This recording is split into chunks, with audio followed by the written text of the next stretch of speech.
So we will continue our discussion from the previous class, and in the previous class we were discussing about basic Rankine cycle first. Means we discussed about how to solve a problem on a basic Rankine cycle, and we noted that it is not very difficult to solve a problem on a basic Rankine cycle, simple Rankine cycle. What we needed to do is to find the enthalpy at all the points in the cycle, all the states, the enthalpy corresponding to all the states.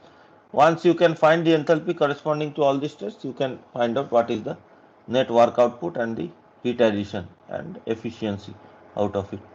So after that, towards the end of the class, we were discussing about a modification to a simple Rankine cycle, which is known as superheating. So the modified cycle is known as Rankine cycle with superheat.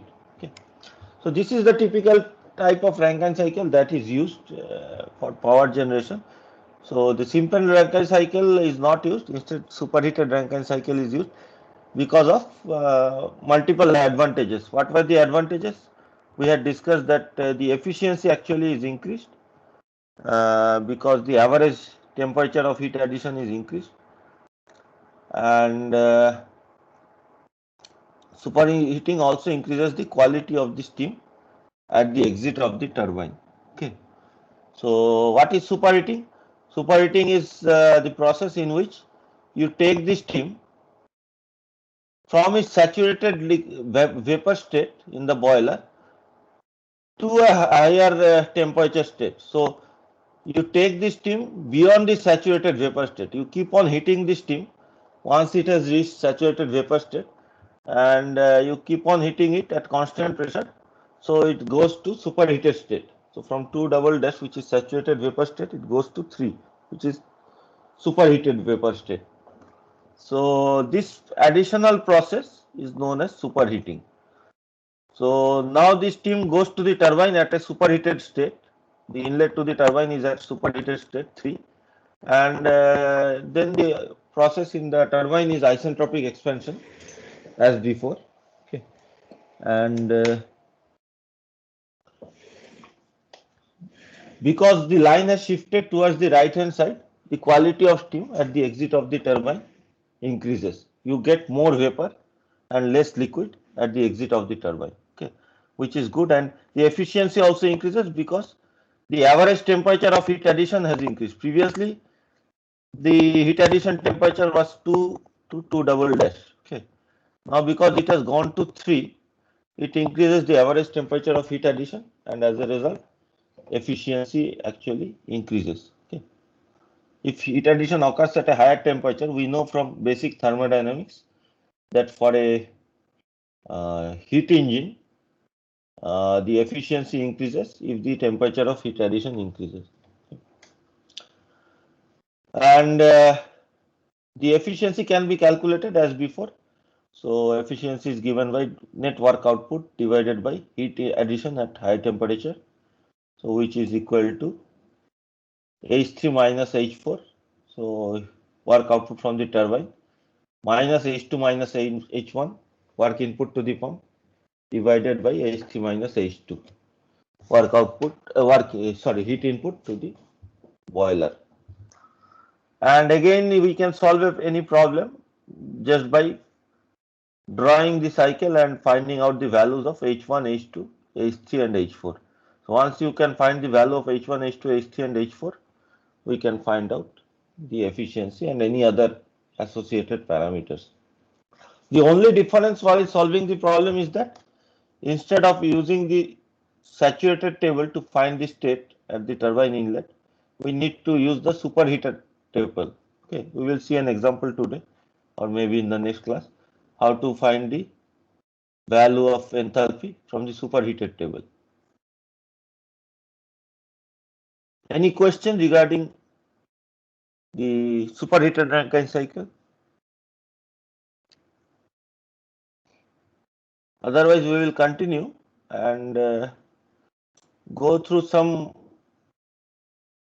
small topics before going into the next type of cycle. Okay.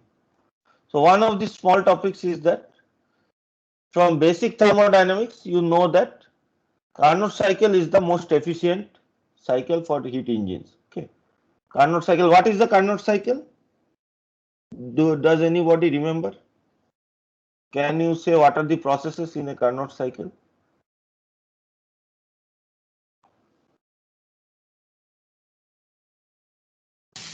Two adiabatic and Sir, two isothermal process. Two adiabatic process and two isothermal process. Okay, good. So adiabatic expansion, adiabatic means isentropic, sorry, isentropic expansion, then isothermal heat addition, then isentropic compression, isothermal heat addition, isentropic expansion, and isothermal heat rejection. So the difference between Rankine cycle and Carnot cycle is that the heat addition and heat rejection are isothermal in Carnot cycle, whereas in Rankine cycle they are isobaric, means they occur at constant pressure, not at constant temperature. So now the question is, we know that the maximum efficiency that can be obtained between two given temperatures, okay, given temperature of heat addition and given temperature of means heat rejection, for two given temperatures, the maximum efficiency is obtained using Carnot cycle. So why are we not using the Carnot cycle for thermal power plants? Why are we using Rankine cycle? Okay, what is the difficulty of our using Carnot cycle, which is preventing us from using Carnot cycle? Okay, so this is the question. We know that Carnot cycle has the highest efficiency between two given temperatures. Then why is it not used? So sir, yes, tell me.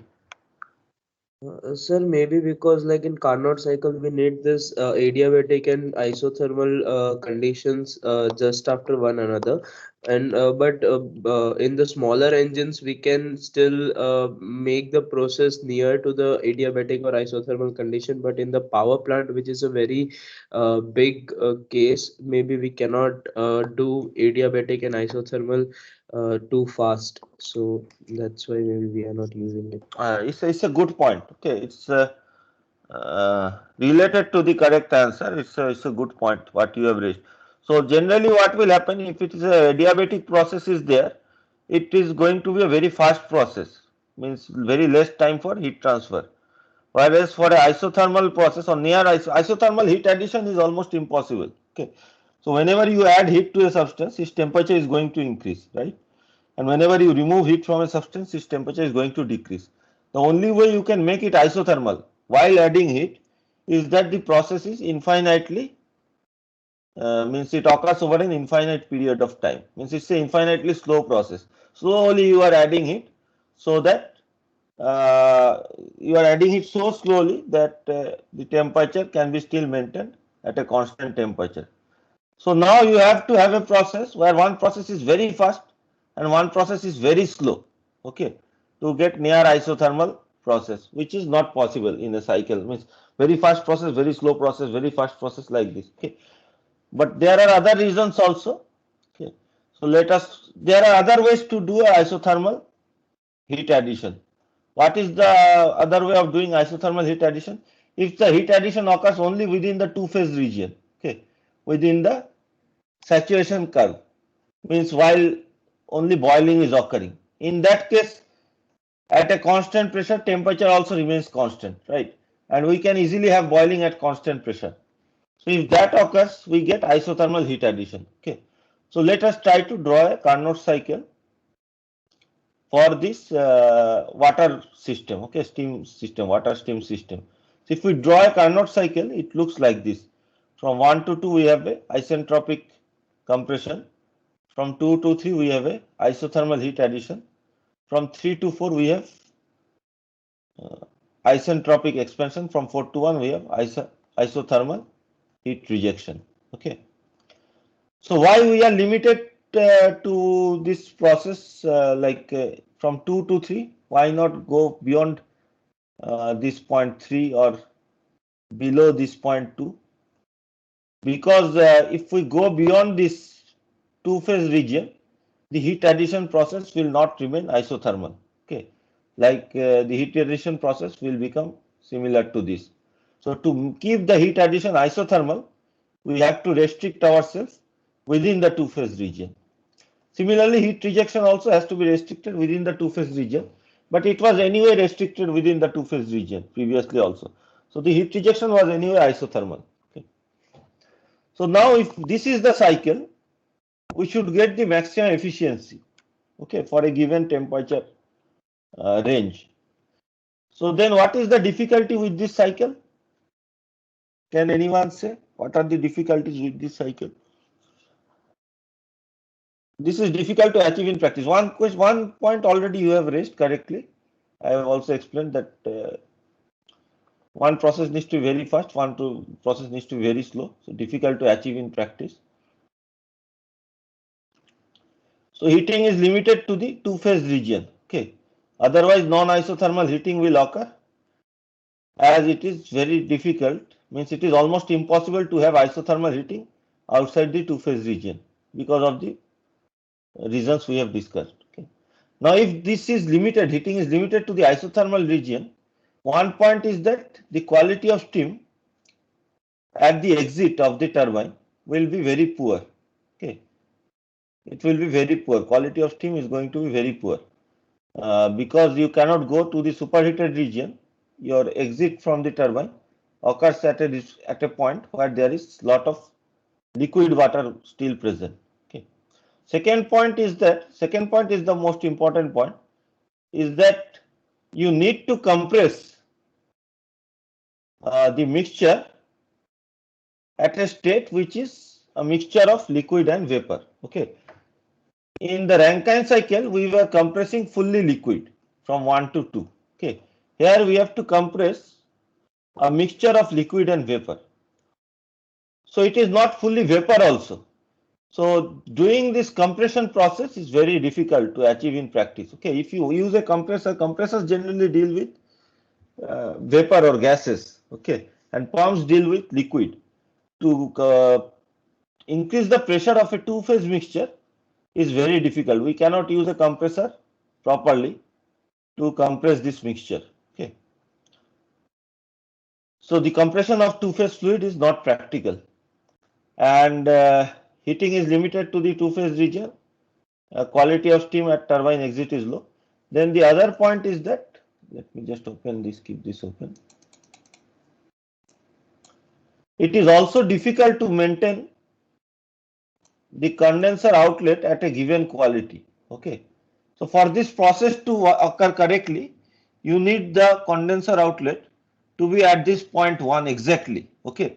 So that the vertical line that you draw from here should intersect this isothermal process at point 2. Okay. If the one point shifts to the left hand side, then this compression process will take this point to outside the two-phase region, and the heating will not be isothermal. Okay. So keeping the condenser outlet at point 1 is very important, means at the exact point, this point location is very important.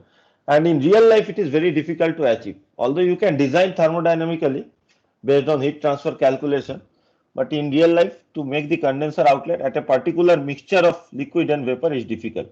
What is easier to achieve is that the condenser outlet occurs at fully liquid state. Means after phase change, you get fully liquid, you take out the liquid. So you get fully liquid state. That is easier to achieve. But to maintain a particular quality, say 0.25 or 0.26, is very difficult. Means how will you maintain that exact quality? It is quite difficult. Okay. So because of these reasons, Carnot cycle is not used in power plants. Okay, because of these practical difficulties. So we use the next best option, like because we cannot use the Carnot cycle. What is the next best option? Next best option is to change the heating process into a constant pressure process. So this goes from 2 to 2 dash on this side. Okay, so that the compression occurs in the fully liquid region, which is very easy to achieve in practice by using pumps. Other processes remain similar, and we get the Rankine cycle, which also has good efficiency but slightly less efficiency as compared to the Carnot cycle. But it is feasible in real life. Okay, this is the reason we don't use Carnot cycle. Any questions?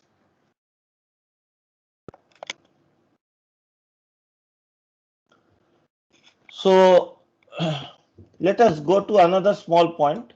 Okay, small topic. So till now what we have discussed, this type of cycle that we have discussed is known as ideal Rankine cycle. Okay, ideal Rankine cycle. This is an ideal cycle. Why this is called ideal? Because this compression process from 1 to 2 and the expansion process from 3 to 4 are ideal processes, isentropic processes. Okay, there are no frictional losses.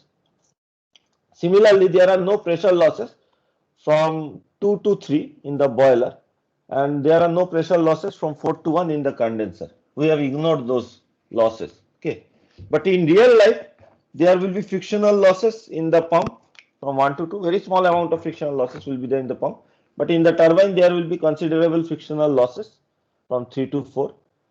As well as there will be pressure losses in the boiler because so many devices are there. You have seen the image of the boiler. In real life, the boiler is a complicated U-shaped device, and it has lot of pipes and tubes within it. So there is a pressure drop for the steam also. Means steam flows through lot of pipes, the water walls, the superheater, etc. So there is pressure loss of the steam, and in the condenser also there is pressure loss because again the steam flows through lot of pipes and tubes, and there is a pressure drop while flowing through the tubes. Okay, so this needs to be taken into account for an actual Rankine cycle. Okay, so how do we take this into account is the next question. So for the pump and the turbine, okay, the losses that occur causes irreversibility. This irreversibility is known as internal irreversibility. What is the difference between internal irreversibility and external irreversibility?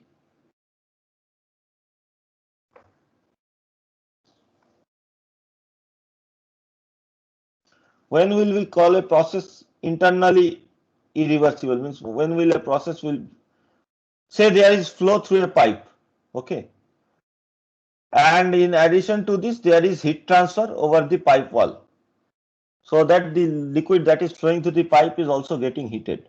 Okay, so can you explain what are the sources of internal irreversibility and external irreversibility here?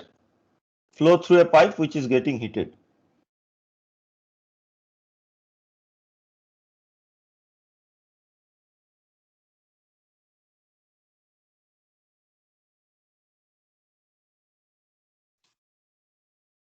Internal irreversibility may include frictional losses. Good. Internal irreversibility includes frictional losses. It is because of frictional losses within the pipe. Okay. So within the pipe there is frictional losses which is resulting in internal irreversibility. External irreversibility, this occurs if there are many reasons. One of the main reasons that that can cause external irreversibility is that heat addition occurs over a finite temperature difference. Okay, so the heat addition is occurring. Say the pipe wall is at 30 degrees centigrade and your heat source is at 50 degrees centigrade. Then because the heat addition is occurring over a temperature difference of 20 degrees centigrade, there is external irreversibility. You cannot reverse the process. Okay, you cannot reverse the process and go from 30 to 50 degrees centigrade to reverse the heat flow process. But if the temperature at which the heat addition occurs, means the heat source temperature and the temperature of the body is very near to each other. Okay, the difference is infinitesimal, the delta T, then it can be a reversible heat addition. But in real life, it is not possible to add heat over a infinitesimal temperature difference. So if the temperature of the heat source is also 30 degrees centigrade and the wall is also 30 degrees centigrade, you will not be able to add any heat from the heat source to the wall because you need a finite temperature difference to add heat. Okay. So what will happen is that you need a very small temperature difference and you need a very large surface area, infinite surface area for a heat addition to occur over an infinitesimal temperature difference, which is not possible in real life. So internal irreversibility is caused by friction within the device.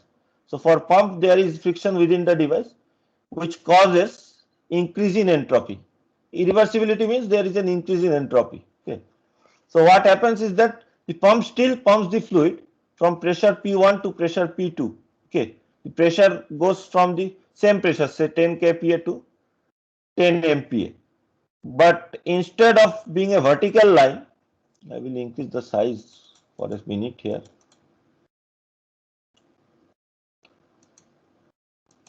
In case of being a vertical line, the line now shifts towards the right hand side. Okay, and the process stops at point 2, which is slightly higher, which is slightly at a slightly higher temperature T because of irreversibility. Okay, and the entropy increases slightly.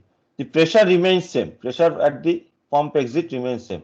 Whatever was the pressure at 2s, the same pressure is there at 2, but the line has shifted slightly towards the right hand side. Same thing happens for the turbine. For the ideal turbine process, the line was from 3 to 4s. Okay, but in real life, because the entropy increases, the line shifts from 3 towards the right hand side. So the exit occurs towards the right hand side point. Let us call this point as point 4. Okay, so we have the exit at point 4, which is at a higher entropy as compared to the ideal case, which was at 4s. Okay.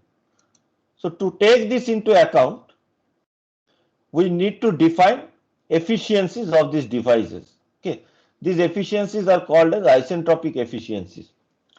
So we define isentropic efficiency of the pump and isentropic efficiency of the turbine to quantify the amount of irreversibility that is happening in the pump and the turbine. Please wait for a couple of minutes. Okay, I will just come back in a minute.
All right, let us continue.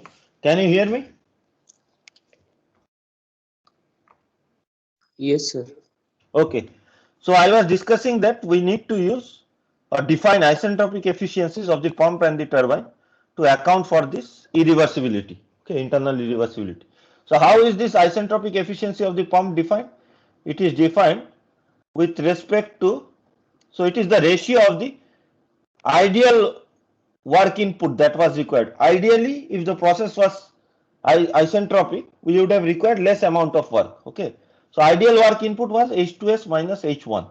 Okay, but in real life, because the process has become irreversible, we need a new work input which is H2 minus H1, and this H2S minus H1 is less than H2 minus H1. So the pump efficiency, obviously efficiency is defined in such a way so that the efficiency is less than 1, means less than 100%. So if you know what is the ideal work input required, it is easy to calculate what is the ideal work input required because it is an isentropic process. And if we know what is the efficiency of the pump, say the efficiency of the pump is 90%. So from the ideal work input, and the efficiency, we can find out the actual pump work input. Okay, so say the ideal work input is 4 kilojoule per kg and the pump efficiency is 90%. So the actual work input should be 4 kilojoule per kg divided by 0.9. So it will be something like 4.444 or something like that. Okay. So this is how we need to take into account inefficiencies in the pump. Same thing is also done for the turbine. We'll keep the diagram open here for reference. Okay. For the turbine, the efficiency is defined in the opposite way. It is the ratio of the actual work output divided by the ideal work output. Okay. Actual work output is H3 minus H4 and ideal work output is H3 minus H4S. So actual work output is less for the turbine because of frictional losses. So H3 minus H4 is less and ideal work output would have been more. H3 minus H4S would have been more. H3 minus H4 is less. H3 minus H4S would be more. So the efficiency is less than 1 or less than 100%. So again, the actual turbine work in output can be calculated as H3 minus H4 is equal to efficiency of the turbine multiplied by the ideal work output. Okay, if the ideal work output is 500 kilojoule per kg and if the efficiency is 90%, the actual work output will be 450 kilojoule per kg. Okay, ideal work output is easy to calculate because it's an isentropic process. We can equate the entropy like we have done in the previous problem in the previous class. To find 0.4s is easy. So once you know 0.3, you know what is the pressure at 0.4s and you have second relation which is that entropy is constant. So S4s is equal to S3. So based on these two properties, we can find out what is the quality at 0.4s and we can find out what is the enthalpy at 0.4s. But finding 0.4 is difficult. So we have to use the relation for isentropic efficiency to find 0.4. Okay, and the quality at 0.4. So if you solve a few problems, it will become more clear to you. So if we also include pressure losses, the cycle I have drawn in an exaggerated fashion. Okay, the pressure losses are very small because these are very large devices and the pipe radius are also quite large. The pressure losses are small, few percentage only. Okay, but I cannot draw very small pressure differences, so I have drawn in an exaggerated manner. So what will happen? The pump process will go from 1 to 2. I have forgotten to put the point 1. From 1 to 2. Then from 2 to 3, which is the heat addition process, there will be pressure drop in the boiler. So instead of following the isobaric line, means instead of following the constant pressure line, the pressure will keep on decreasing slightly. Okay, it will keep on decreasing. Then it will decrease further in the two-phase region and it will keep on decreasing further in the superheated region. Okay, so the gap between the constant pressure line and the actual line will keep on increasing. Ultimately, we will go to the same temperature. How is the maximum temperature defined? Can anyone say? How will we define the maximum temperature in the cycle? Based on what parameter?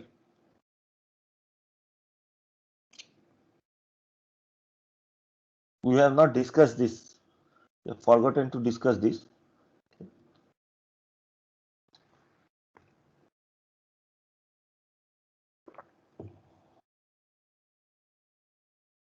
I will come back to this point. Okay. So let us consider that the maximum temperature is given 500 degrees centigrade. So we have to go further toward the right hand side to reach the same maximum temperature 500 degrees centigrade. We could have easily obtained it here, but because there is pressure drop, we are going towards the right hand side. Then we have the isentropic, non-isentropic, sorry, the actual expansion process from 3 to 4. And again, there is pressure loss in the condenser. So if you want the condenser outlet at a certain pressure, you have to start the exit from the turbine at a higher pressure because there will be pressure loss in the condenser. So gradually the pressure will drop in the condenser and there is a difference between the actual process and the constant pressure line. Okay, so accordingly we have to account for those changes. So what is the effect of these pressure losses? The effect of the pressure loss is that if we had the turbine process without pressure loss, our work output would have been much larger. The line would have been quite long. Okay, but because of the pressure loss, the work output is reduced. The distance from 3 to 4 is reduced significantly because of pressure loss. So the net work output is reduced because of pressure losses. Okay, so this is the main problem with pressure losses. Any questions?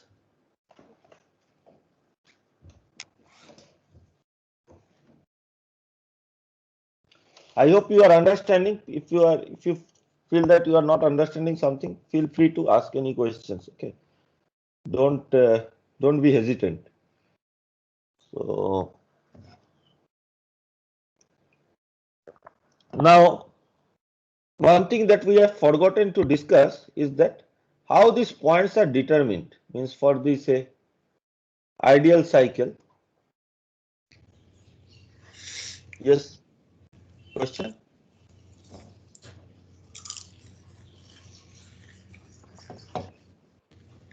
If there are no questions, please switch off your mic. Okay. Somebody's mic is on. So, from engineering perspective, say you are being told to design a Rankine cycle, okay, or you are being told to design a power plant, thermal power plant. So the first step that you are going to do is you are going to first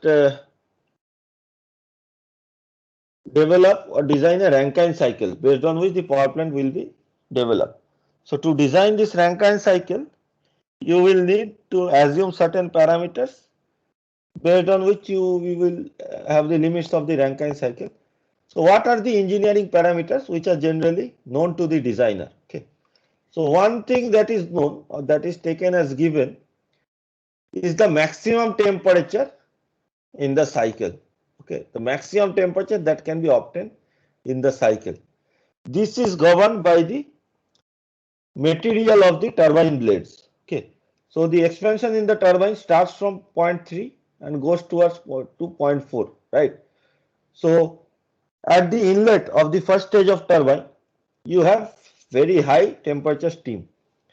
So the turbine blades, if they are subjected to high temperature, what will happen to the turbine blades? They rotate at very high speed, right? And because they are rotating at very high speed, the blades undergo lot of centrifugal stresses. Okay, so they try to elongate along their axis, means they try to elongate, their length tries to increase because they are rotating at a very high speed. If you remember the diagram that we have seen, you will understand this. I think I have shown also.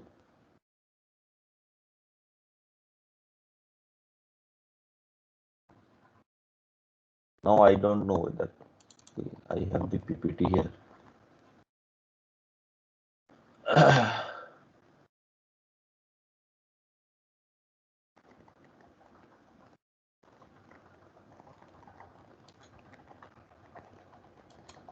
Okay.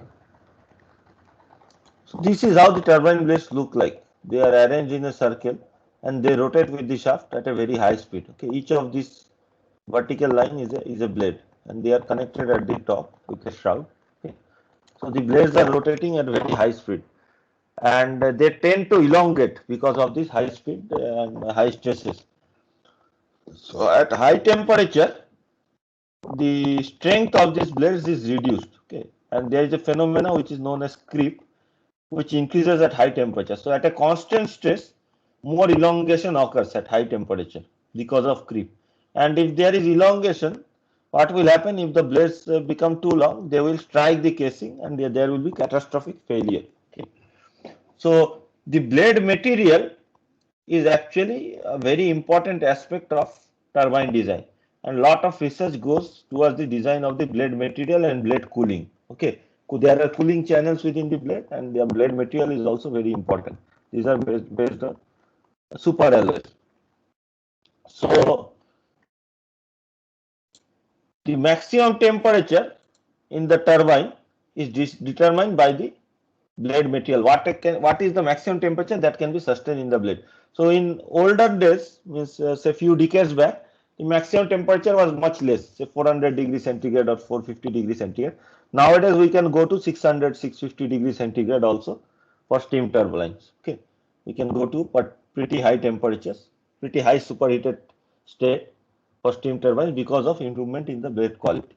So point 3 is known to us. Okay, what about point 4? Can we know what is point 4? I have started with point 3. I have not started with point 1. Point 3 is known to the designer. What about point 4? Is there any practical limit which will govern what is point 4? Can anyone say?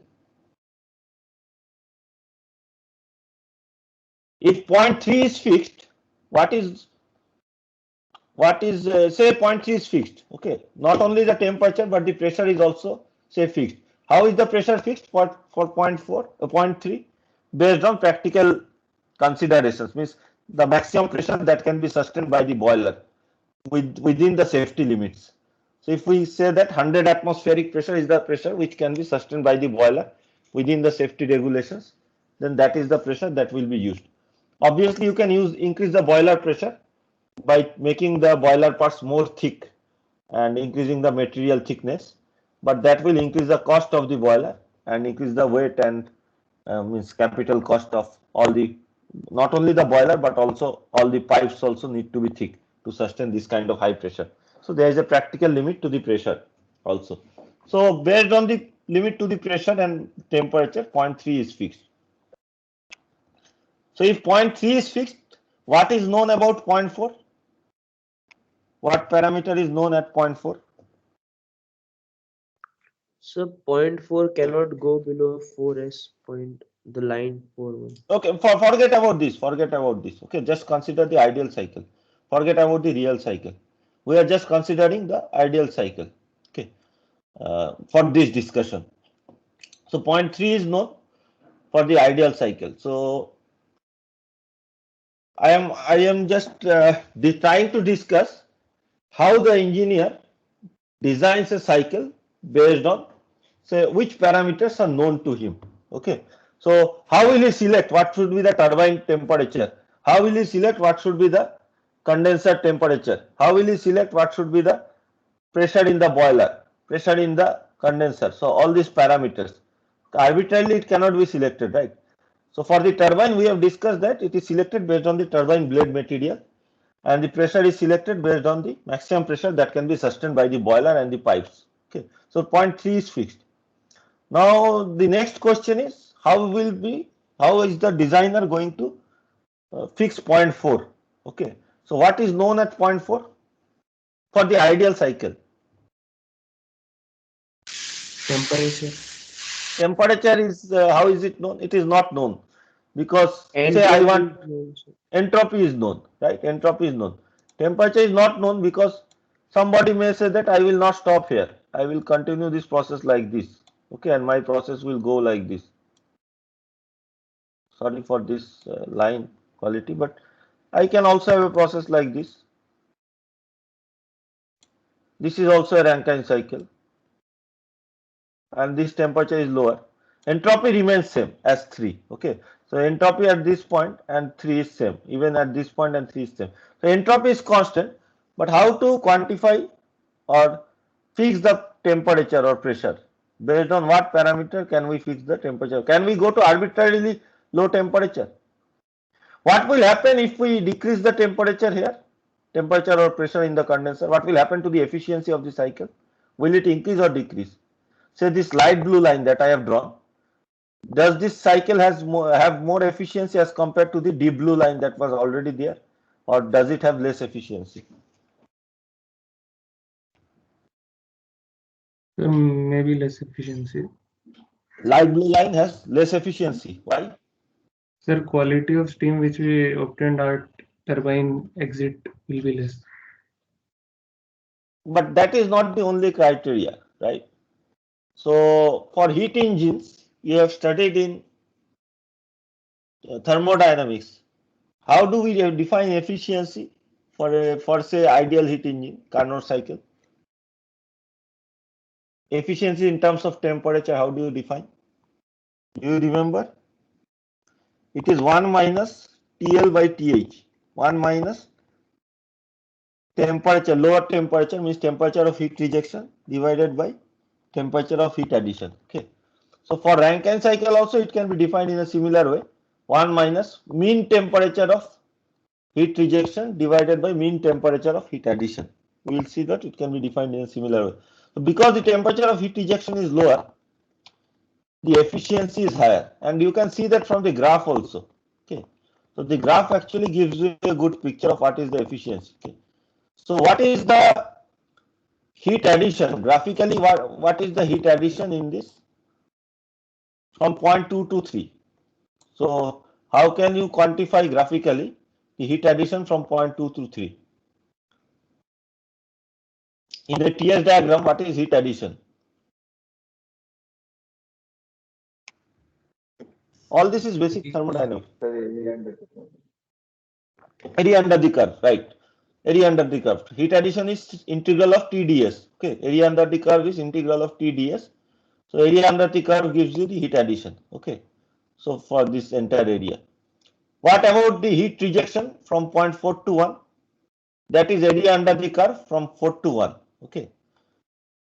So efficiency we can define as 1 minus heat rejection by heat addition, right? Just explain it in a better way by drawing. Okay. Otherwise there will be some confusion.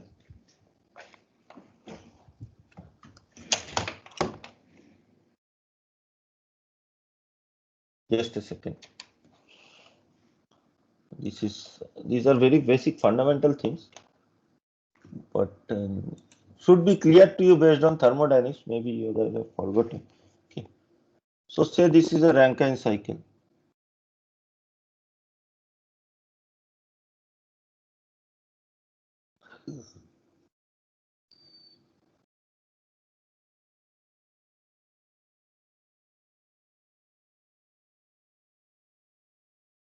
This is a Rankine cycle. Okay. Again, sorry for the poor quality. So the area under this curve, this is 0.2, this is 0.3, and this is 0.4. Okay. Area under the curve from 4 to 1 gives us the amount of heat rejection. Okay. Q out.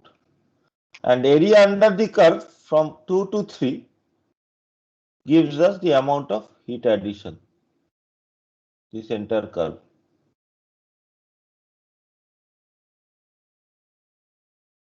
Okay. Per unit mass flow rate, we can also write this as Q in and Q out per unit mass flow rate. So the efficiency always, remember this, like this is the basic formula you have read in thermodynamics, is W net work output by heat addition, or this can also be written as Q in minus Q out by Q in. Okay, very basic. Means the net work output is equal to the net heat input, right? Based on energy balance, based on first law. Or this is equal to 1 minus Q out by Q in. So this is the efficiency. Okay. So if Q out is reduced, keeping Q in constant, if Q out is reduced, then the efficiency will increase. Okay. So how will Q out reduce? Keeping Q in constant. If you lower the area below the 4-1 line. So if we can lower this line 4-1, so instead of this, if we have another line like this, okay, slightly lower. So the area under this curve is less. So Q out will be less. So if we call this as Q out dash will be less than Q out. So the efficiency of the new cycle should be higher. Okay. This is one way of increasing the efficiency by lowering the condenser pressure. So if we lower the condenser pressure, the efficiency increases. Another way is that you can increase the boiler pressure. Okay. So if you increase the boiler pressure, the heat addition occurs We will discuss this anyway later today, but just explain. So the area under this curve will be actually higher. Area means relative to the heat rejection, means you have a higher height, average heat means average temperature of heat addition. So efficiency will also increase if you increase the boiler pressure. Now boiler pressure you cannot indefinitely increase. Why? Because there will be safety issues. You need more and more thick pipes and boiler material. So you cannot just keep on increasing. So my question was whether we can keep on decreasing the condenser pressure to get better and better efficiency, or is there a practical limit to that?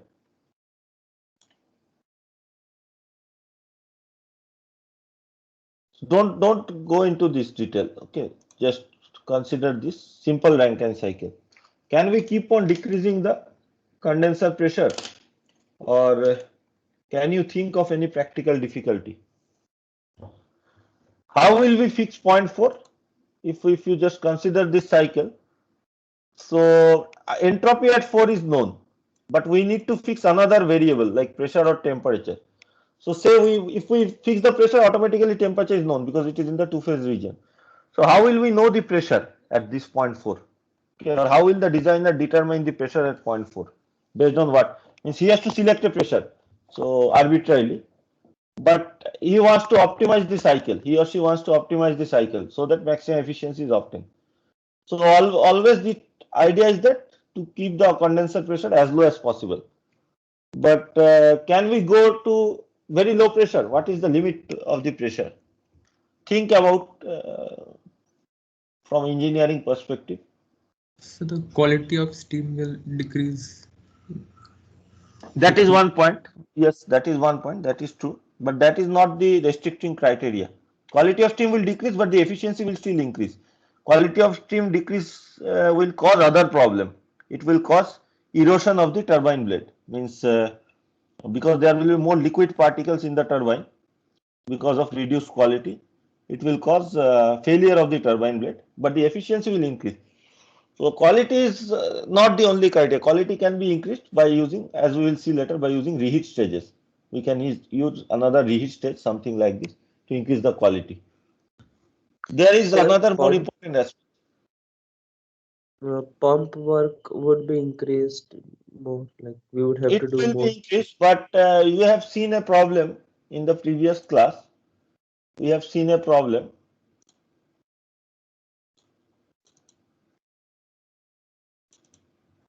That problem has shown us that based on realistic values, we have done a problem. And that problem has shown us that the pump work was 5 kilojoule per kg, whereas the turbine work was 726 kilojoule per kg. So the pump work is very less as compared to the turbine work. Okay, means less than 1%.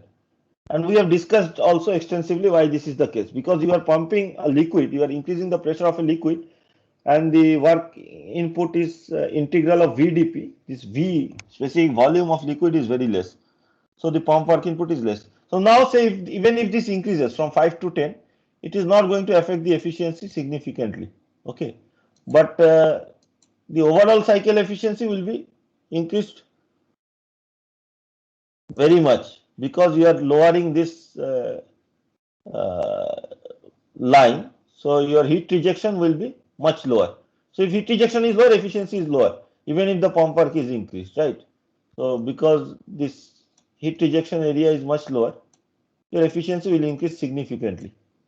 So why don't we put even lower like this, even less heat efficiency? How does this condensation happen in a condenser? We have seen in the basic video and also while discussing in the when going through the basics. We will come back to condenser towards the end of the course in more depth, but we had a glimpse of what happens in the condenser. How does this condensation take place in the condenser? What is a condenser? It is a heat exchanger, right? It is like a shell and tube heat exchanger. So you have steam coming from one side we will actually go through this material later on towards the end of the course. But I want to give you a brief idea, okay, what a condenser looks like. So steam comes in and it transfer heat to cold water which is flowing through pipes, and because of this transfer of heat to the cold water, the steam condenses and comes out as liquid water. Okay. So for this heat exchange to occur, what should be the temperature of the cold water? It has to be lower than the steam temperature, right? Now this water, cold water, is brought from some source. It is either brought from cooling tower or from some natural body like lakes or rivers. So what will be the temperature of this cold water? It will be ambient temperature, right? If it is not brought from cooling tower, or if a cooling tower is used, it will be slightly less than the ambient temperature, say 20 degrees centigrade. Now for this heat transfer to occur, you need the condenser temperature to be slightly higher than the cooling water temperature. Is it clear to everyone? We need the condenser temperature to be slightly higher, the steam temperature in the condenser to be slightly higher than the cooling water temperature. Otherwise, there cannot be heat transfer in the condenser. Okay. So, if the condenser water, cooling water comes at 20 degrees centigrade, maybe we can reduce the temperature of the steam in the condenser to 30 degrees centigrade. Okay. So that there is a 10-degree difference over which the cooling will occur. If we are developing a power plant in India and we are using a natural water body like river or lake to bring the water for the condenser, then because the ambient temperature in India is higher, say it is 35 degree, or we are designing it for 40 degrees centigrade, then the condenser, so the cooling water temperature itself is at 40 degrees centigrade during summer. So the condenser temperature should be slightly higher, say 50 degrees centigrade. Okay. So the condenser temperature needs to be fixed based on the cooling water temperature. And once you determine what should be the condenser temperature, accordingly you can fix the condenser pressure, because the temperature at 0.4 is known based on the, or fixed based on the ambient condition. Say you decide that the 0.4 should be at 50 degrees centigrade. Then automatically from the saturation table you can find out what should be the pressure. Okay. This pressure is much lower than the atmospheric pressure. Okay, the pressure in the condenser is lower than the atmospheric pressure. Why is it kept lower? Now my second question is, why is the pressure kept lower in the condenser than the atmospheric pressure?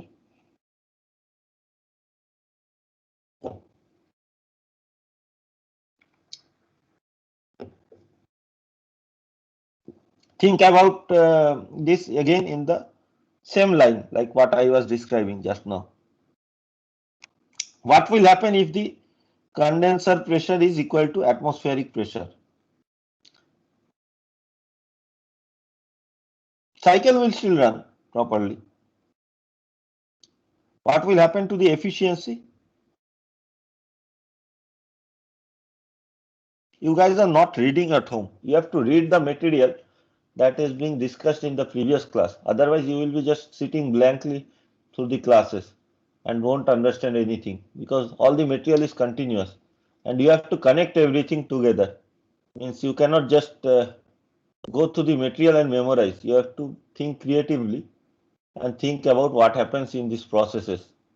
If we cannot think creatively, it is difficult to actually answer all the different types of questions, means all the questions which are based on understanding. We will be able to solve the problems, but we will not be able to answer questions which are based on understanding. Understanding will not be clear.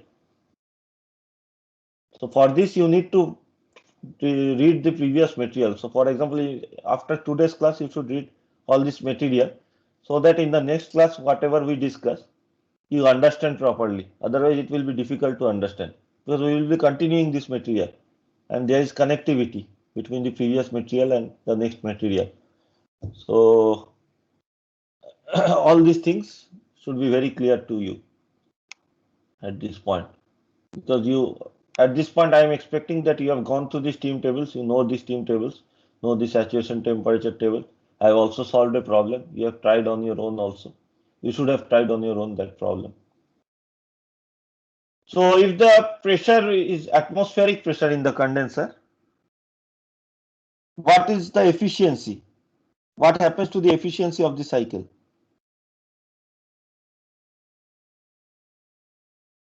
Will it increase or decrease? So there are two cycles, one with atmospheric pressure and one is has a condenser which is at a lower pressure than atmospheric pressure. Which cycle will have higher efficiency? So the one with lower pressure. The one with lower pressure. Why will it have higher efficiency? So temperature will also be lower for that case. Temperature of heat rejection will be lower. Okay.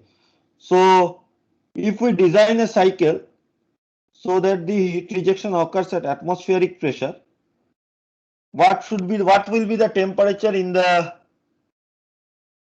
condenser? If we design a cycle where the condenser pressure is equal to atmospheric pressure, what will be the temperature of the steam in the condenser?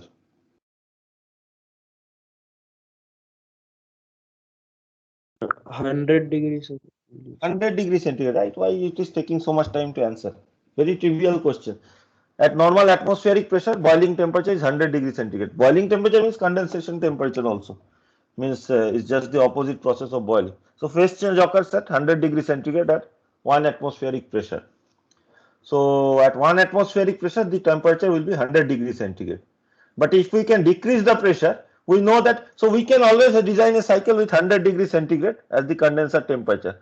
But if somebody else, my competitor, designs a cycle where the condenser temperature is 50 degrees centigrade, so their cycle will have much better efficiency as compared to our cycle. Okay. So we always want to lower the condenser temperature and condenser pressure related. So how low can we go?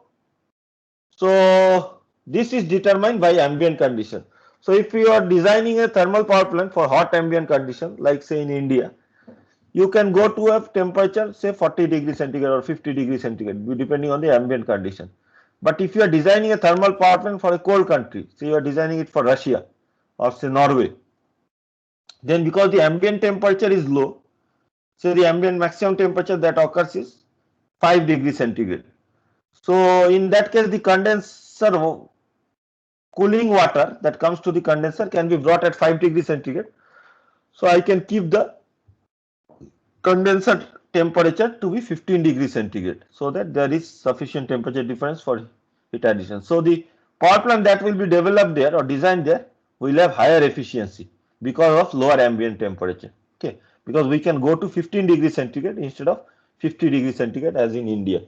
So in cold countries we can develop power plants which will have higher efficiency because we can go to lower condenser temperature. So lowering the condenser temperature is a very important aspect of increasing the efficiency, but you cannot arbitrarily keep on lowering it because of the restriction that the cooling water will come at a certain temperature. Is it clear now? Now how is 0.4 fixed?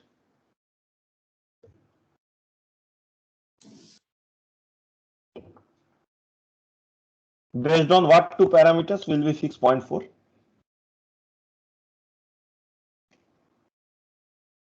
Sir, based on the pressure you are taking for compressor and the least pressure we can go with least pressure we can pressure and temperature we can go with condenser. Least pressure and temperature will give you one data point. One means for fixing the state you need two things, right? Two independent properties. Sir, So, entropy we already have, no, like 3 correct. and So we already have the entropy. So entropy and pressure or entropy and temperature will give you 0.4. Okay. So once 0.4 is fixed,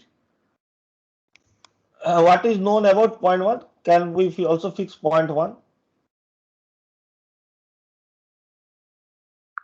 Sir, it would be purely in the like it would In lie the on the curve and it would saturated liquid, saturated liquid saturated. region.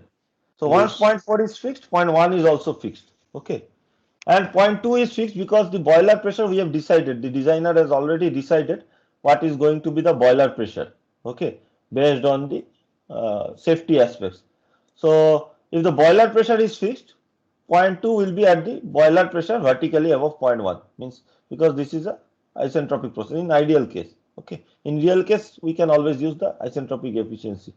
So 0.2 is also fixed. So we can fix all the points. So for designing a cycle, what we need is, from practical aspects, we need the turbine inlet temperature at 0.3, and either the means and the condenser pressure or temperature. Okay, then all the other and the boiler pressure. So if these three things are determined by the designer, boiler pressure, condenser pressure, turbine inlet temperature, all the like the entire cycle can be fixed. And if you revisit the problem that we had discussed in the previous class,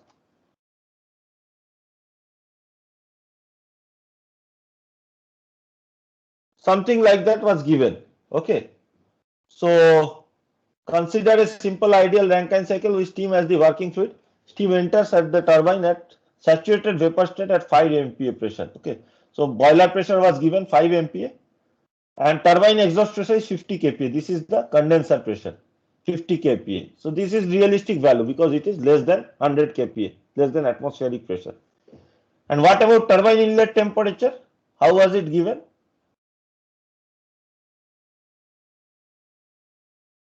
It is stated that it is saturated vapor at 5 MPa, okay, which also fixed the turbine inlet temperature. So based on this, the turbine inlet condition was also known. So because these three things were known, the entire cycle could be drawn based on this information. Okay, and we could calculate the entire cycle based on this information. So in case of superheated turbines, superheated entry, 0.3 will be, temperature will be explicitly given. Instead of saying that saturated vapor state, it will be said that 5 MPa pressure and 400 degrees centigrade or 500 degrees centigrade, and automatically 0.3 will be fixed. So that's why you should always, whenever you are solving a problem, also you think about more deeply, that maybe you can get some more insight instead of just mechanically solving the problem.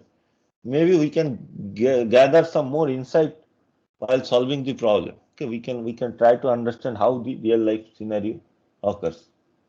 So we are going to take a small break here and continue with this discussion after the break.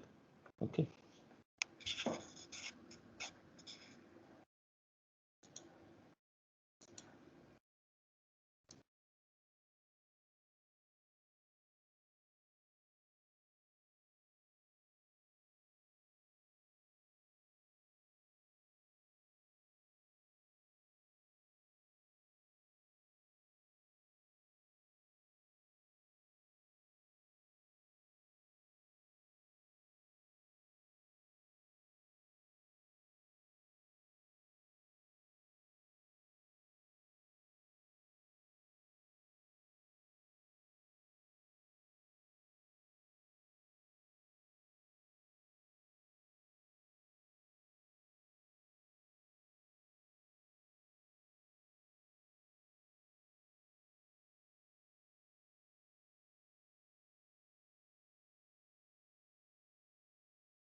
So we'll continue our discussion. Can you still hear me?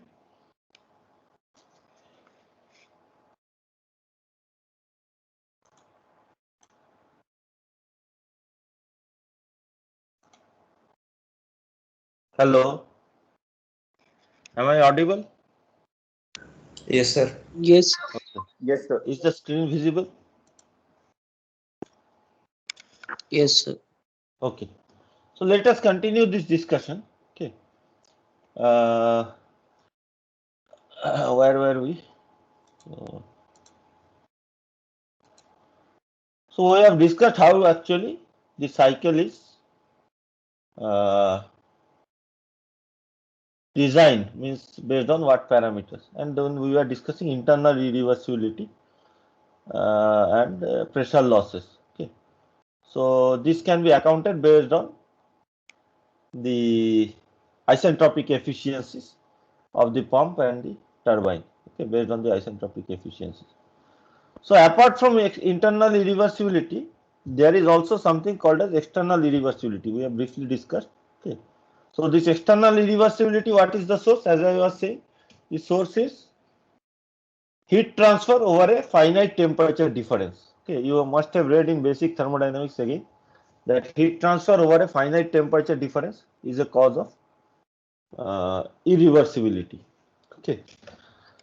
So here there are two heat transfer processes. One process is the heating in the boiler, and second process is the heat removal in the condenser. Okay. So for heating in the boiler, the furnace temperature is generally quite high. Okay. Furnace temperature is generally quite high. In the furnace, you have combustion products like carbon dioxide and water vapor, which are generated by combustion of coal, and these are at a quite very high temperature, more than 1000 degrees centigrade. Okay. So what happens is that these high temperature gases, combustion products, loses their heat by exchanging heat with the water which passes through the tubes within the furnace. Okay, these are known as water walls, and as a result, the water which was present in the tubes get converted to vapor or steam. So we can represent roughly the temperature of the furnace as shown by this blue line. Okay, so initially this is the temperature of the furnace, heat source temperature or the hot gases temperature is quite high as shown by the point A. Once it starts heat transfer process is like a counterflow heat exchange process. Okay, so gradually the temperature of the gases decrease, so goes to B, then C and D ultimately. Okay, and it goes out at lower temperature. And what happens to the water or steam? Its temperature increases from 2 to 2 dash, then remains constant during the boiling process, and again increases from 2 double dash to 3 in the superheated region. Okay. So now we have two options to us. One is that to reduce the external irreversibility. Irreversibility will increase your running cost. Okay. So means if you reduce the irreversibility, it is better for the cycle. You will have better efficiency of heat addition, and if the efficiency of heat addition is better, it will reduce the cost of running the cycle. Okay.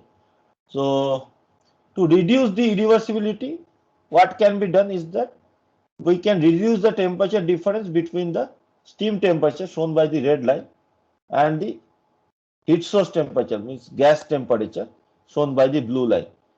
So what will happen? How low can we make this blue line? Okay, if we keep on lowering it, these gaps, there are two regions which are very near to each other. One is this A and 3 point. Okay, because of the nature of the superheating curve, the A and 3 point are very near to each other, and the 2 dash and C points are very near to each other. Okay, so the temperature difference at A3 and C2 dash, this will become lower and lower, but we cannot indefinitely make them lower. What will happen is that if you keep on lowering this temperature difference, your irreversibility will decrease, but the heat transfer surface area has to be accordingly increased, because to transfer the same amount of heat over a lower temperature difference, you need more surface area, right? Because heat transfer is based on Q into A into delta T. So if delta T is reduced, your area has to increase. So more area, more heat exchange area will be required. And what is the harm in having more heat exchange area? One is that it is going to increase the cost of installation of the entire furnace, and second is that it will also increase the pressure drop within the steam and the flue for both the steam and the flue gas. It will there will be more pressure drop because of the larger surface area. So flow has to occur over a larger surface area. So there is a limit to which you can reduce the difference between C(n)(2) and AN3. On the other hand, if you want a very low capital cost, means if you want the heat transfer to occur over a very small surface area, we can increase the temperature difference, but then that will increase the irreversibility. So there is an optimization required here. Okay, so we have benefits and difficulties for both the situation. Okay, so if the blue line is very near to red line, it is beneficial in the sense that irreversibility is reduced, but it is costly in the sense that you need larger surface area and more capital cost is required for developing the furnace. On the other hand, if you take the line blue very far away to the top, then cost of the furnace will be lower because you need less surface area for heat transfer, but your running cost will be higher because efficiency of heat addition will be poor. Okay, so this is quantified based on these 2 points A3 and C2 the temperature difference between A3 and C2 these are known as pinch points. Okay, pinch points, because these are the two critical points which are the most nearby or at which points the red line is most nearby to the blue line. Okay, either C2 will be lower or A3 will be lower. One of these 2 points will be very near to the blue line. Okay. So I have written here the same thing. External irreversibility occurs due to heat transfer through finite temperature difference. A3 and C2 are known as pinch points. Okay, small pinch points means if the difference is low, C2 and A3, if they are low, small pinch points, it will result in low irreversibility. Low irreversibility means low running cost because lower means higher efficiency of heat addition, but it will increase the surface area, heat transfer surface area, which means higher installation cost, higher capital cost. On the other hand, if you have large pinch points, then low heat transfer area will be required, but you will have high irreversibility. Okay, so this is an optimization problem where we need to optimize between the fixed charges, which is the capital cost, initial cost, and operating charges, means running cost. So fixed charges will increase if you have higher surface area, and operating cost will increase if you have higher irreversibility. Okay. So based on optimization, this has to be designed, okay, taking into account the external irreversibility. Now for the condenser also same thing, same problem is there.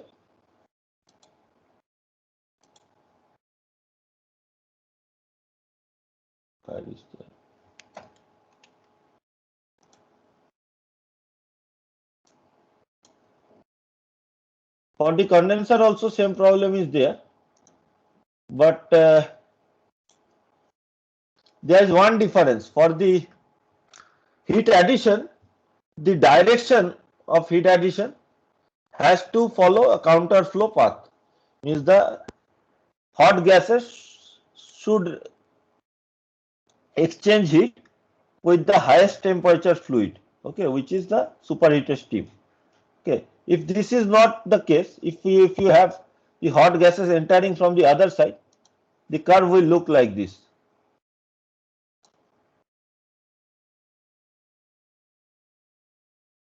Something like this. Okay, so it will go in this direction like a straight flow heat exchanger. Okay. What is the problem with this type of setup? If we, instead of counter flow heat exchange, we have a straight flow heat exchange process.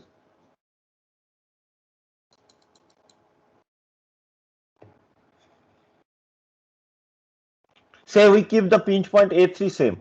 Okay, the distance A3 is same for both the cases.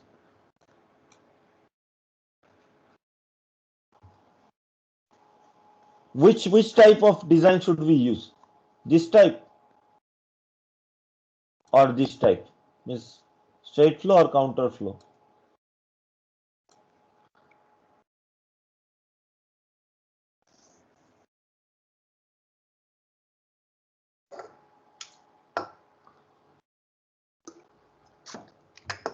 Answers?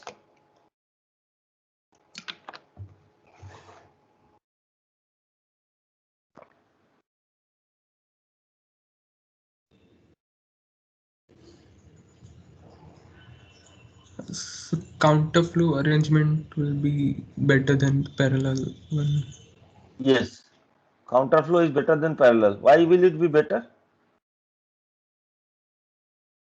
Sir, because the temperature differences are almost similar throughout the length of the heat exchanger, so more heat transfer rate will be there. Yes, so temperature, so less irreversibility will be there because the temperature differences are small, okay, for the counter flow. For the parallel one, what will happen? This point anyway has to be higher than 0.3. So all the other points will be still higher, right? Because because of heat loss from the gases, the gas temperature is being lowered. So because this is the lowest temperature point and still it has to be higher than 3, all the other points like this point, any point will be at a very high temperature as compared to the steam temperature. So the temperature difference over which the heat transfer will occur will be very large and it will lead to high irreversibility and less efficiency of heat addition. Okay, so counter flow is better and it has to be counter flow. What about the condenser? Condenser needs to be counter flow also, or is parallel arrangement also okay?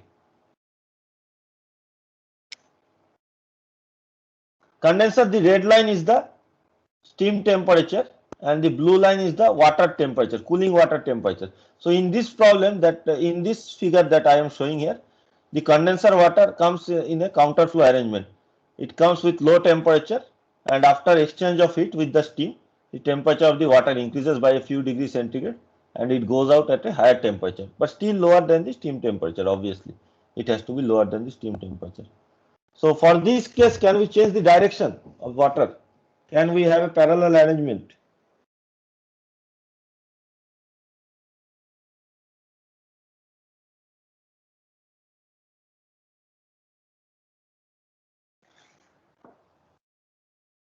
We have Sir, seen that. Yes, tell me. if we change the direction, maybe we won't get the similar result as counter flow because it would make the condensing more efficient. So in this case, that's why I asked the question. From the diagram itself, it is clear that even if you change this direction, okay, even if you change the direction here, say instead of this, if I have the if the temperature is same here, okay, so let me increase the size, and you have a process like this, okay, this is the direction parallel to this. This temperature is same as this temperature, and this is same as this. So it does not matter because this entire temperature in the condenser, the entire temperature of the steam in the condenser remains constant. So ultimately the temperature difference is always going to be similar whether it is counter flow or straight flow, means parallel type of design. The temperature, only the pattern will change, but the temperature difference will be similar whether it comes from this side or this side, because the temperature of steam does not change in the condenser. For the furnace or for the boiler, the difference was because the steam temperature was getting changed here. It was increasing. Okay, that's why you had to have a flow like this. If the temperature of the condensate, means the temperature of the steam does not change, it is immaterial. The flow direction in the of the cooling water is not important. Okay, is it clear? Yes. Okay. So that is it. Also, I've noted here for condensation, similar problem exists. Means again the effect temperature difference is larger will lead to a smaller surface area, but larger irreversibility if the temperature difference is smaller. it will lead to larger surface area but smaller irreversibility. Okay, so same thing is there, whatever we have discussed here. But the direction of flow of the cooling fluid is immaterial in determining the size of the condenser and the irreversibility. It does not depend on the direction, but it still depends on the temperature difference. Okay. Any questions up to this point?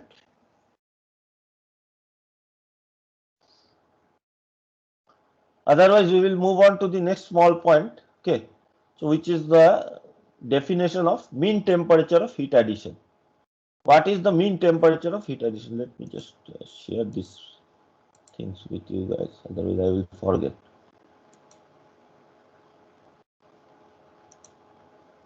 Oh, this is already shared, PPT3. The new material also we will share.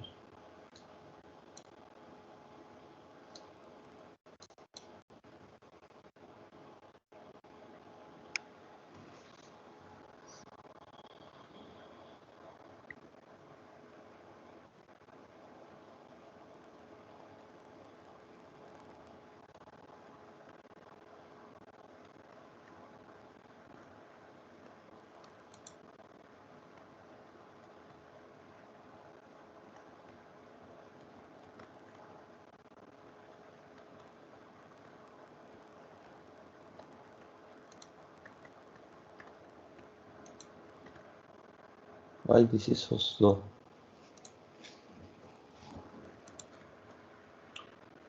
These are all shared with you already. You can go through them after the class, before the next class.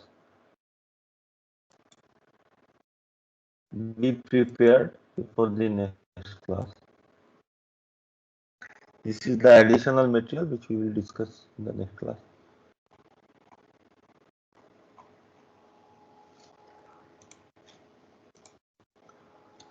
So the next concept is mean temperature of heat addition. Okay. Why do we need to define a mean temperature of heat addition? Because we have seen that the heat addition does not occur at a constant temperature. The temperature changes during the heat addition process. Whereas the heat rejection occurs at constant temperature because it is in the two-phase region. So we don't need to define a mean temperature of heat rejection because anyway the heat rejection temperature is constant, which will be the mean temperature of heat rejection. But because the heat addition occurs over a range of temperature, we can define an average temperature. Okay. How is this defined and what is its significance? These are the two questions that we need to ask ourselves. So how is it defined? So mean temperature of heat addition, Tm, is defined in a way such that the heat addition Q in, which is equal to H3 minus H2, is given by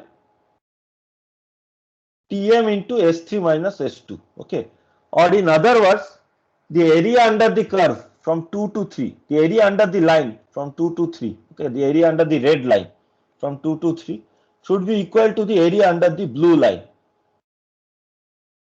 which is intersecting the verticals at point 2 and 3. Okay.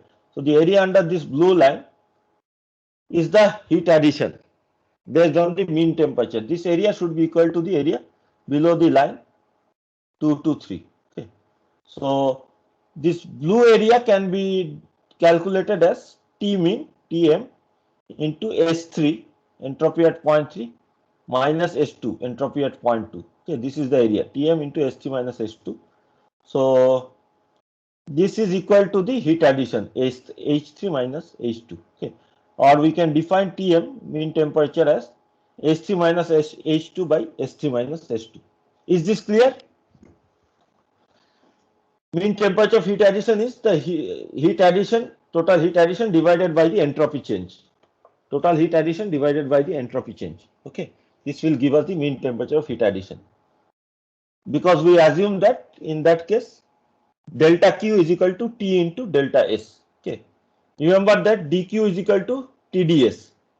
So if we assume that temperature is constant during heat addition, delta Q, change in heat or heat addition is equal to T into delta S. Okay. From this definition, we define mean temperature of heat addition.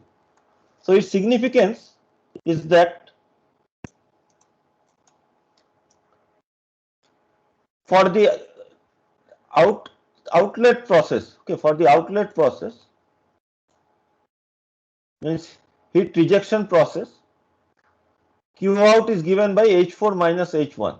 Okay, Q out is given by H4 minus H1, which is equal to TL S4 minus S1. TL is the low temperature. TL is equal to T1 equal to T4. Okay, this temperature at which heat rejection occurs.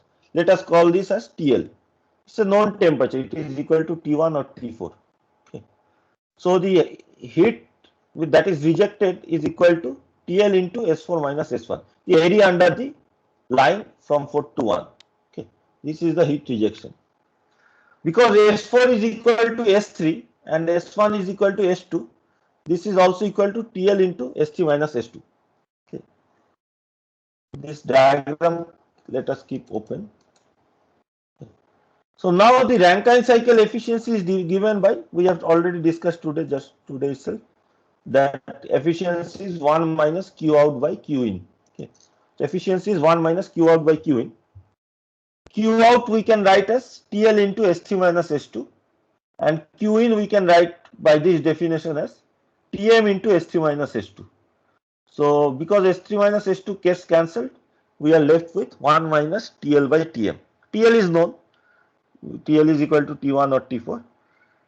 If we know what is the mean temperature of heat addition, we can calculate what is the Rankine cycle efficiency. So this formula is similar to Carnot cycle formula. You should remember the Carnot cycle formula, which you have studied in thermodynamics course. Carnot cycle formula states that if there is a Carnot cycle between two temperatures, okay, low temperature is T1, high temperature is T2, the efficiency is 1 minus T1 by T2. Okay, so this formula is similar in nature to the Carnot cycle efficiency. Okay, 1 minus TL by Tm.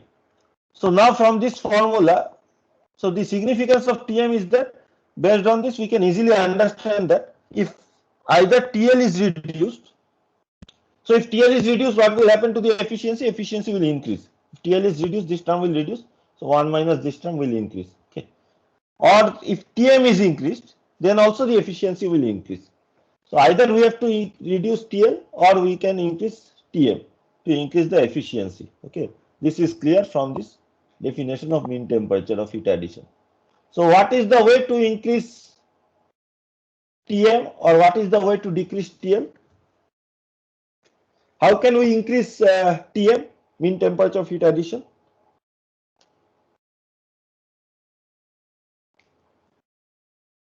What change do we need in the cycle, Rankine cycle, to increase the mean temperature of heat addition? Increase boiler temperature. Increase boiler temperature. So how will you increase boiler temperature? By increasing the pressure, right? Pressure, if you fix the pressure, temperature is fixed because it is the boiling point at that pressure. So you have to increase the boiler pressure. Okay. So that is what we had discussed, that if we can increase the boiler pressure, the efficiency will increase. Okay, because mean temperature of heat addition will increase. Another way is to, if possible, to give more superheating, but that is restricted by the turbine blade quality. So if more superheating, if there was no superheating, the mean temperature of heat addition would have been lower. Because of superheating, the mean temperature has increased, right? So superheating also plays a part in increasing the mean temperature of heat addition. What about TL? How can we lower the TL to increase the efficiency? How can we reduce the temperature of heat rejection? Same, sir, like we can decrease pressure in condenser. We can decrease pressure in condenser. We have discussed this only few minutes back, 10-20 minutes back. And there is a lower limit to which we can decrease the pressure. So again, can you summarize, like, what is the lower limit up to which we can decrease the pressure? What will it depend on? What is the minimum TL that is possible? It will depend on ambient temperature. Theoretically, it is the ambient temperature. In real life, it is slightly more than the ambient temperature because heat transfer has to occur over a finite temperature difference. Correct? So good.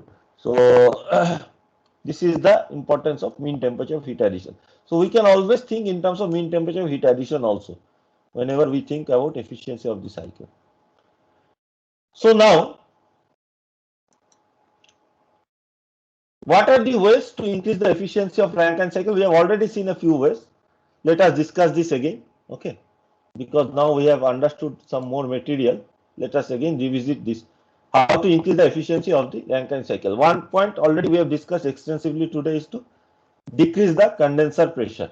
Okay, if we can decrease the condenser pressure, the efficiency will increase. Okay, why? Because it will lead to lower value of TL, and if there is lower value of TL, I will decrease the size. Lower value of TL means higher efficiency. Okay, so as a result, we design condenser which operates much lower than the atmospheric pressure. Okay, at atmospheric pressure, what will be the value of TL? It will be 100 degrees centigrade. But if we can 100 degrees centigrade will be too high, because we can reduce it much further. We can reduce it to 40 degree or 45 degrees centigrade, because our cooling water temperature is much lower than the 100 degrees centigrade. Okay, so that's why we operate the condenser much below 1 atmospheric pressure. However, we cannot lower the condenser pressure indefinitely. It depends on the cooling water temperature. So we have already discussed that the cooling water temperature is what governs the condenser pressure. Also, as someone had already pointed out, the quality of steam at the turbine exit will become lower and lower. If you keep on reducing the pressure, the quality of steam at the turbine exit will become lower and lower, which causes problem with the long time quality of the turbine blades. Means with time the turbine blades will erode and there will be corrosion of the turbine blades due to presence of water droplets in the steam. Lower quality means more water droplets are present in the steam, and these water droplets travel at very high velocity, say 300 meters per second, and impinges on the blades at this high velocity, and over a period of time they will cause pitting type of erosion or corrosion. Means small chunks will be removed from the blade. Okay, this is one limitation. But otherwise we can try to make the condenser pressure as low as possible. What is the second way of increasing the efficiency? Again, we have discussed just now, to increase the boiler pressure. If we can increase the boiler pressure, it leads to higher mean temperature of heat addition. However, we cannot increase it indefinitely because there will be safety issues.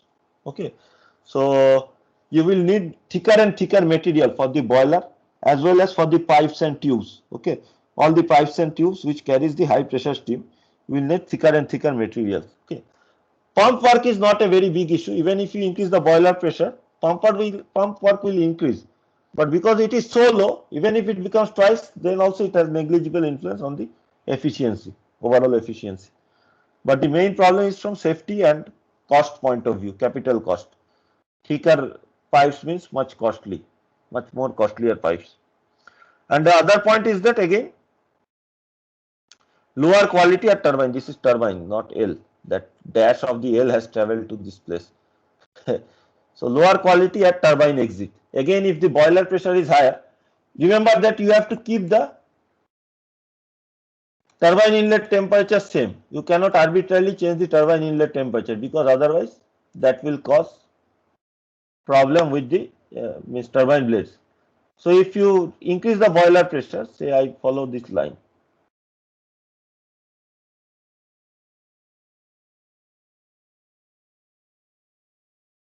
The maximum temperature is still fixed.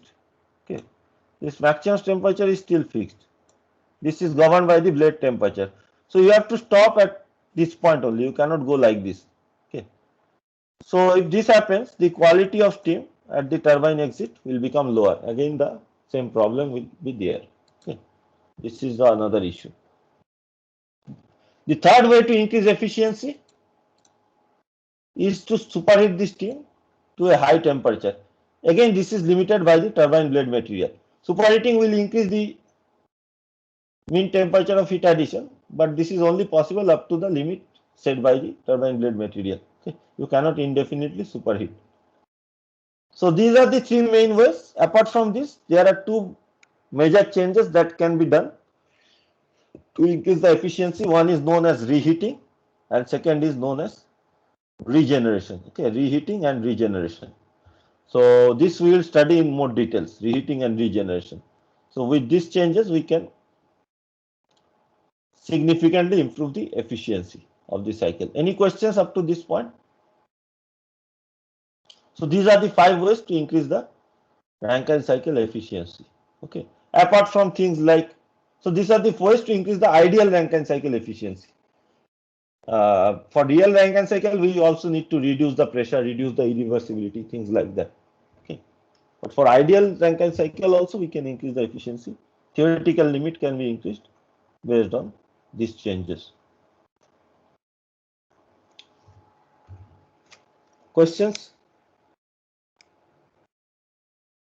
So I had a doubt regarding the isentropic efficiencies. So like, is it same as the mechanical efficiency of turbine or pump? No, it is not same. Means I don't know what you exactly mean by mechanical, means what you remember by mechanical efficiency. But typically, when we call something as a mechanical efficiency, let me come to the isentropic efficiency. Okay, mechanical efficiency means say let us think about in this way. Okay, say there is a turbine. Okay, and ideally it could have generated if the process. Let us look at this graph. Okay, if the process would have gone from 3 to 4s, it would have generated 500 kilojoule per kg work. Okay, 500 kilojoule per kg of steam work. But now because of friction, friction means this is not the friction between the bearings and the blade and things like that. This is the viscous friction itself, means the frictional losses, both friction between the steam and the casing and the blades, as well as the viscous effect within the steam itself. Okay, this is causing an irreversibility. As a result, what is happening? If you go to the same condenser pressure, the outlet enthalpy will increase. Okay, 4s has lower enthalpy as compared to 4. Is this clear to everyone that 4s has lower enthalpy as compared to 4? Because you are on the same line from 1 to 4. If the quality increases, the enthalpy also increases. Okay, vapor has more enthalpy as compared to liquid, and you are exiting at a higher quality in real situation, so you have more enthalpy at the exit. So the enthalpy difference is lower. Okay, from H3 to H4. So instead of 500 kilojoule per kg, say you are obtaining 450 kilojoule per kg. In that case, our efficiency is 90%. Now, what we call as mechanical efficiency is generally the efficiencies that are related with transmission losses and other things. Like, for example, the turbine is creating a work of 450 kilojoule per kg. After considering these isentropic losses, it is in actual life it is creating a work of 450 kilojoule per kg. Creating is generating a work of 450 kilojoule per kg. Now this work will be transmitted by the shaft. So the shaft is rotating at a certain speed, and it is going to rotate the generator, okay, or the generator shaft. So while transmitting this power through the shaft, there will be losses in the bearing, there will be frictional losses in the bearing, and other mechanical losses, okay, frictional losses. So there are losses like windage losses. We will study towards the end of the course.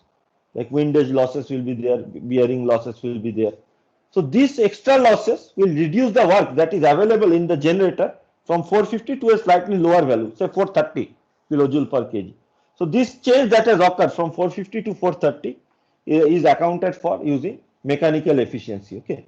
So overall efficiency now for the turbine has to be determined by product of mechanical efficiency and isentropic efficiency. So mechanical efficiency is in addition to the isentropic case. Is it clear? So say 500 to 450 is the isentropic losses, and from 450 to 430 is the mechanical losses, bearing losses and other losses, transmission losses basically. Okay. So that is a separate quantity. Is it clear? Yes. Okay. Any other questions or doubts? So the next topic which we want to discuss, I think we will start in the next class, is reheat Rankine cycle, because very less time is left today. So in the next class we will discuss about reheat Rankine cycle. and then we will also discuss about regenerative Rankine cycle, and then we will solve a problem to get a good idea about. So we have already solved one problem, but we will solve a more complex problem about regeneration cycle to get a better idea. Then we will go to more practical aspects of the cycle, means more realistic cycles with multiple regenerators and things like that in the next week. Okay. So if there are no more questions, I am going to stop the class now itself. Please read the material, whatever we have discussed till now. So we have not yet started PPE4 notes. So please read PPE 1, 2, and 3.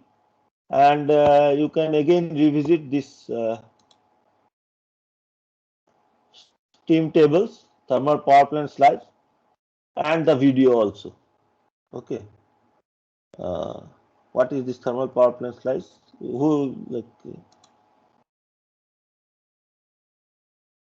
Is it the same slide? Oh, this one only. Okay. Slide and video. Okay, so that you are clear before the next class, because otherwise you will not be able to connect the reheat and regeneration cycle to the basic Rankine cycle. Okay. So let me stop the video here.